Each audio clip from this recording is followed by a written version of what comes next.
नमस्कार साथियों। पिछले कुछ हफ्तों से भू कानून सोशल मीडिया पर ट्रेंड कर रहा है और यह उत्तराखंड के लिए ज़रूरी भी है साथियों। जैसा कि आप सभी जानते हैं कि हमारा जो भू कानून है वह हिमाचल प्रदेश के भू कानून के हिसाब से काफ़ी लचीला है, जो हमारी जड़ ज़मीन सभी सभ्यता हमारी जो है हमारी संस्कृति को ख़त्म कर देगा आने वाले कुछ सालों में। और अगर यह भू कानून के लिए अगर हम अभी ना लड़ें तो फिर हम कभी नहीं लड़ सकते, क्योंकि अभी लड़ना ज़रूरी है, क्योंकि हमें अपनी संस्कृति बचानी है। हमें अपनी संस्कृति को किसी न किसी तरह बचाना है।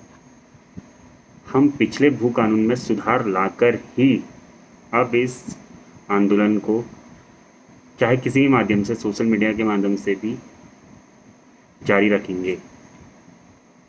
जैसा कि आप सब जानते हैं कि हिमाचल प्रदेश में ज़मीन लेना काफ़ी मुश्किल है बाहर के लोगों को, और वही इंसान वहाँ ले सकता है जिसे कम से कम 30 साल हिमाचल प्रदेश में रहे हुए हो चुके हैं। बाकी वहाँ बाहर का कोई भी व्यक्ति ज़मीन नहीं कर सकता।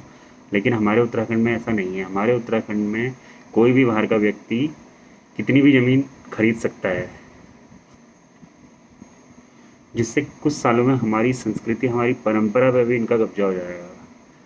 और हमारे त्यौहार, हमारा घुघुतिया, हमारे हरेले, हमारा छोटे मोटे सारे त्यौहार जो हर महीने हम बड़े गर्व के साथ मनाते हैं, वो सभी त्यौहार धीरे धीरे कब्जा हो जाएगा और विलुप्ति की कगार पर आ जाएंगे, जो हम नहीं चाहते हैं। क्योंकि हमें ये त्यौहार हमारे पूर्वजों ने बहुत अभिमान से दिए हैं और हमें अपनी इन त्योहारों पर गर्व है, और हमें अपनी भूमि पर गर्व है। हमें अपनी भूमि पर किसी भी भारी व्यक्ति को इतनी रत्ती भर की ज़मीन भी देना नहीं चाहते हैं।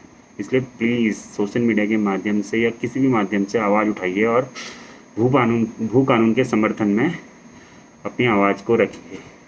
जय हिंद, जय भारत, जय उत्तराखंड।